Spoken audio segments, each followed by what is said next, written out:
Oke teman-teman, Assalamualaikum warahmatullahi wabarakatuh. Kita bahas ya tentang Timnas Voli Putri Indonesia. Pertanyaannya langsung aja, apakah Timnas Voli Putri Indonesia sudah seharusnya ganti pelatih atau tidak? Nah, kita fair discuss aja ya, kita ngobrol santai-santai aja, kita sharing-sharing aja. Tujuannya biar Timnas Voli Putri Indonesia itu semakin baik lagi.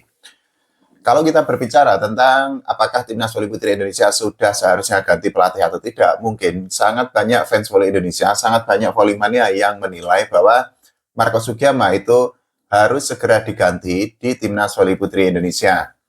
Nah, kita harus sama-sama sepakat bahwa pergantian itu kan pasti akan menimbulkan dua efek ya. Ada efek negatif, ada efek positif, ada A dan B, dan lain sebagainya.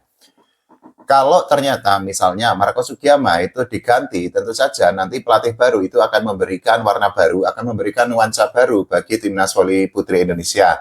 Tapi ketika pelatih baru itu datang, belum tentu ada garansi, belum tentu ada jaminan bahwa dirinya itu bisa untuk memberikan hasil yang baik atau hasil yang maksimal bagi Timnas Voli Putri Indonesia. Karena apa?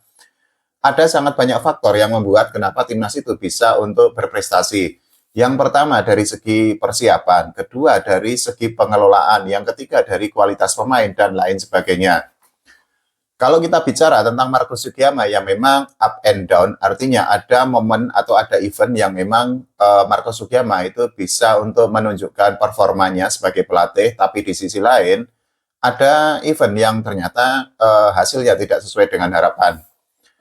Yang tidak kalah penting juga itu adalah kita harus fair juga bahwa kemampuan para pemain muda, beberapa di antaranya itu mereka bisa improve, mereka bisa step up, itu kan tidak terlepas dari Marco Sugiyama. Nah, makanya penilaian kita itu harus fair, penilaian kita itu harus adil.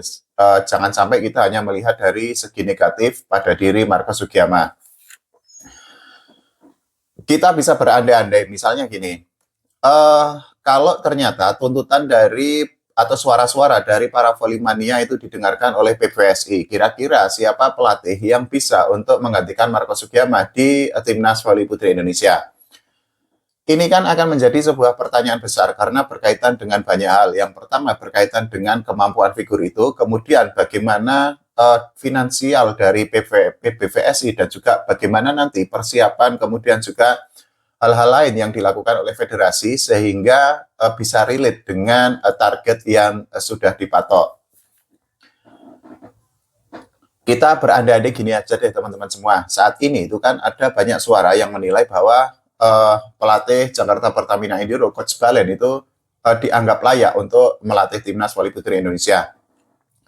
Salah satu faktornya karena ya dirinya itu kan berhasil membantu Jakarta Pertamina Enduro menjadi juara. Itu artinya dirinya sudah mengenal iklim voli, kemudian juga atmosfer voli yang ada di Indonesia.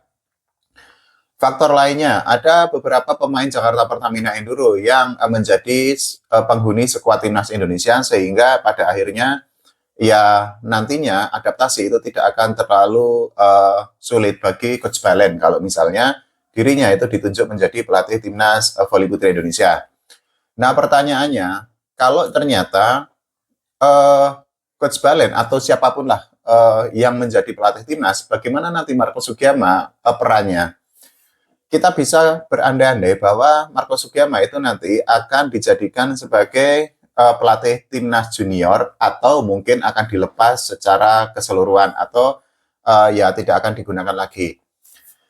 Kalau kita misalnya menilai bahwa Marco Sugiyama itu akan dijadikan sebagai pelatih Timnas Junior, nah ini mungkin akan lebih make sense karena apa? Ya kita bisa melihat buktinya kemarin ketika dirinya itu menjadi pelatih tim junior. Tidak hanya bisa untuk meningkatkan skill atau kemampuan para pemain yang muda, tapi juga Marco Sugiyama itu kan bisa memberikan hasil yang oke ya di Timnas Junior. Ya meskipun tidak menjadi juara, tapi paling tidak kan ada sesuatu yang positif yang sudah diberikan oleh Marco Sugiyama. Yang tidak kalah penting juga, dan ini akan menjadi sangat pelik loh teman-teman semua, ketika misalnya pelatih Timnas Junior itu adalah Marco Sugiyama, kemudian pelatih Timnas Senior ini adalah misalnya Coach Balen.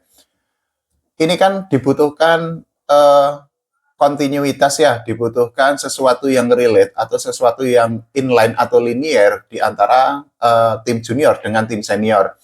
Ini berkaitan banget loh dengan kurikulum. Artinya atau gaya bermain atau karakter bermain.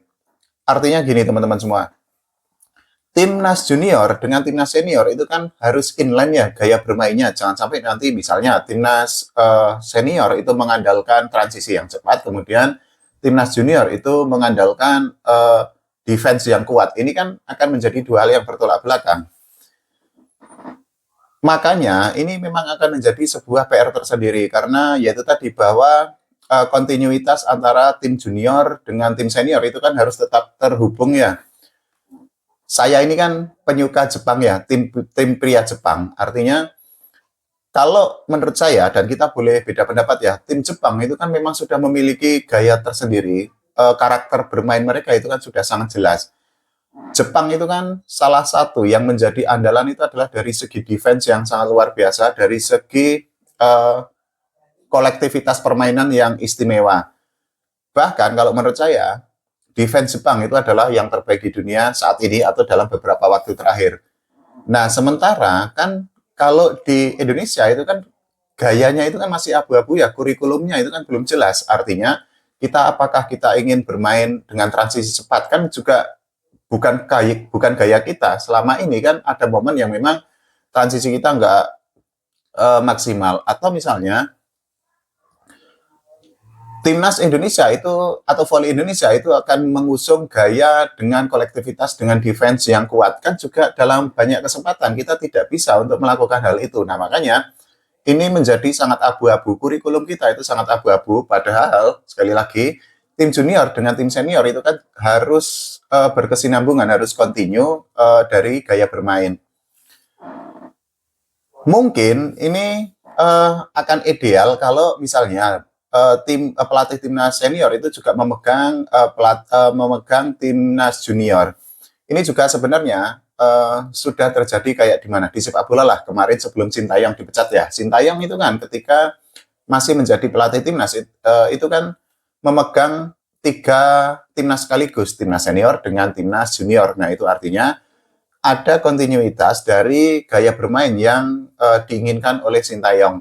Hal yang sama itu juga berlaku loh, harus berlaku di timnas voli putri Indonesia dan juga timnas putra karena ya akan menjadi percuma ketika misalnya pelatih timnas junior menerapkan gaya bermain A, kemudian pelatih timnas senior itu menerapkan gaya bermain B. Ini kan nggak akan make sense, nggak akan nyambung sehingga nanti ya akhirnya endingnya akan gini-gini aja. Pada intinya, ya memang kita harus menentukan, kita harus menemukan gaya bermain seperti apa yang kita usung, gaya bermain apa yang menjadi ciri khas dari kita. Apakah, yaitu tadi, apakah transisi yang cepat, kemudian apakah kolektivitas yang kuat, dan lain sebagainya. Nah, ini yang sampai saat ini itu kan belum berkesinambungan ya, artinya dari grassroots sampai ke timnas itu kan memang ada missing link atau memang ada sesuatu yang tidak nyambung.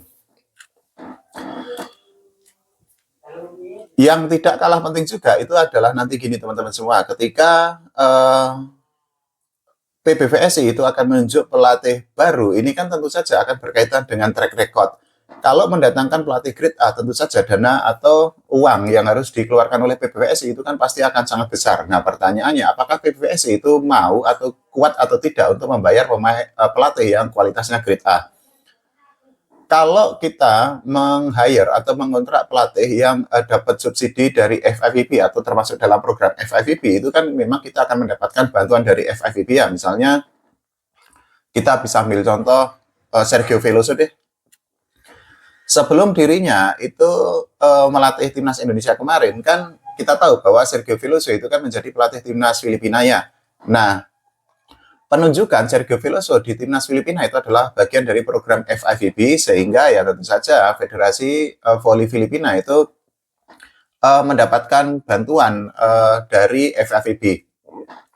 Tapi kan kita sama-sama tahu bahwa kemampuan Sergio Veloso, track record-nya, kemudian portofolionya, kemudian CV-nya kan seperti itu.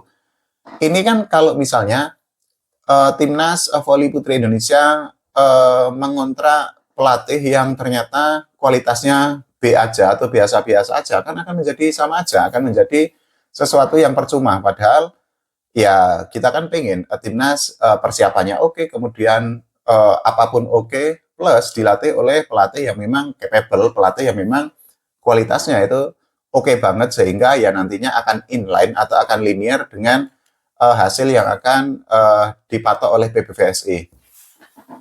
Jadi gitu ya teman-teman semua. Ini memang menjadi persoalan yang sangat pelik karena ya ini menyangkut banyak hal, menyangkut tentang bagaimana kesiapan dari PBVSI, kemudian juga stok pelatih yang ada, kemudian juga bagaimana kemampuan para pemain dan lain sebagainya. Tapi ya pada intinya kan kita boleh bersuara ya, boleh berbeda pendapat, boleh mengeluarkan apapun yang pasti tujuannya adalah biar timnas voli putri Indonesia itu bisa improve lagi, bisa lebih baik lagi. Nah, kalau menurut teman-teman semua bagaimana? Apakah sudah saatnya Marco Sugiyama diganti atau tidak? Karena kalau diganti sekarang itu nggak mungkin karena sebentar lagi kita akan tampil di EVC kontinental, kemudian akan tampil di Asian Games. Ya, setelah itu kan tidak ada turnamen internasional. Kemungkinan bisa diganti tahun 2027 nanti atau setelah Asian Games besok. Atau tetap dipertahankan, ya nggak apa-apa, kita beda pendapat nggak apa-apa. Yang penting jangan membuli, yang penting jangan menghujat, nggak usah pakai kata-kata kasar, nambah-nambahin dosa aja. Jangan lupa doakan timnas voli putra dan putri Indonesia berprestasi dan juga voli Indonesia diurus oleh PBVSI semakin profesional lagi. Oke, terima kasih teman-teman semua.